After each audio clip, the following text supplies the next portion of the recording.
Miss হবে না আপনার পছন্দের টিভি শো। দেখুন জি5 অ্যাপে একদম ফ্রি।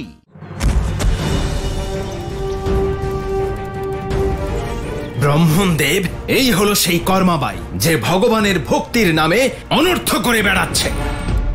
ব্রাহ্মণদেব, আমি কি করেছি? কি করেছো কর্মাবাই? আমরা এত নিয়ম মেনে ভগবানের ভক্তি করি, আর তুমি এসেছো সমস্ত নিয়ম ভেঙে ফেলতে। ব্রাহ্মণদেব, আমি তো শুধু প্রভুকে ভক্তি করেছি, তাতে আপনাদের কোন নিয়ম খণ্ডিত হয়েছে? ভক্তিরও কিছু নিয়ম আছে কর্মাবাই। ভগবানকে কখনোই তোমার ইচ্ছা মতো যা খুশি ভোগ দেবার অধিকার নেই।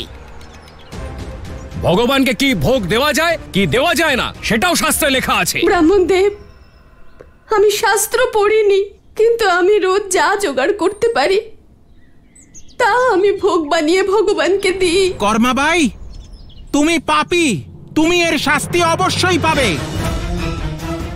কিন্তু আমরা তোমার শাস্তি ব্যর্থ হতে দেব না। এটা সেই সব পাপী ভক্তদের কাছে একটা শিক্ষা হবে যারা নিয়ম না মেনে, বিধিবিধান না মেনে পূজা পাঠ করে। মনে হচ্ছে কর্মাবাই কোনো সংকটে পড়েছে। যদি আজ কর্মাবাইয়ের কিছু হয়ে যায় তাহলে সংসারের সবার ভক্তি থেকে বিশ্বাস উঠে যাবে। আমার কর্মাবাইকে রক্ষা করতেই হবে। কর্মাবাই, তোমার শাস্তি হলো তোমার মুখে কালি লাগিয়ে, তোমার গলায় ঘন্টা বেঁধে, কোমরে ঝাড়ু বেঁধে গোটা গ্রামে ঘোরানো হবে। না ব্রাহ্মণদেব, আর তোমাকে গ্রামের সীমানার বাইরে বের করে দেওয়া হবে। এরকম করবেন না। দাঁড়ান ব্রাহ্মণদেব। নন্দলাল, তুমি এখানে? এ আপনি কি অনর্থ করতে যাচ্ছিলেন? ভক্তের মুখে কালি নয়, বরং তিলক লাগাতে হয়, কারণ কর্মাবাইকে শাস্তি দেওয়ার অধিকার আপনার নেই। নন্দদুলাল, আমরা তোমাকে সম্মান করি, কারণ তুমি বৃন্দাবনের রক্ষক। তুমি অসুরদের বধ করেছো, আমাদের জলপ্রলয় থেকে বাঁচিয়েছো। ব্রাহ্মণদেব, তাও আপনাদের মধ্যে কোনো পরিবর্তন এলো না। আপনার উচিত সমাজকে পথ দেখানো, কাউকে কষ্ট দেওয়া উচিত নয়। নন্দলাল, তুমি জানো না এই মহিলা কি করেছে? এ ভগবানের ভক্তি সঠিকভাবে করেনি। ব্রাহ্মণদেব, ভগবানের ভক্তি তো ভক্তিই হয়, তাতে সঠিক আর বেঠিকের কি আছে? না নন্দলাল, কর্মাবাই ধার্মিক কাজ আর বিধিবিধানকে অমান্য করেছে। এ ভোগ নিবেদন আর ভজন গাওয়ার জন্য সঠিক পথ নেয়নি। আমি জানি কর্মাবাই কাঁচা চালের ভোগ নিবেদন করে, যখন মন চায় তখনই ভজন গায়।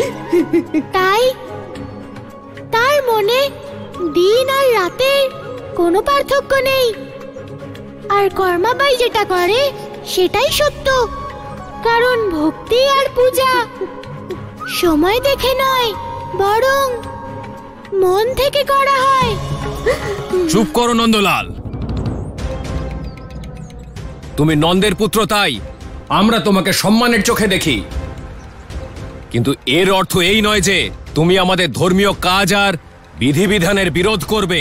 বিধিবিধানের কথা তো তারাই বলে যাদের মনে কোনো ভক্তি থাকে না, কিন্তু যখন হৃদয়ে ভক্তি থাকে তখন এসব বিধি বিধানের কি আবশ্যকতা আছে?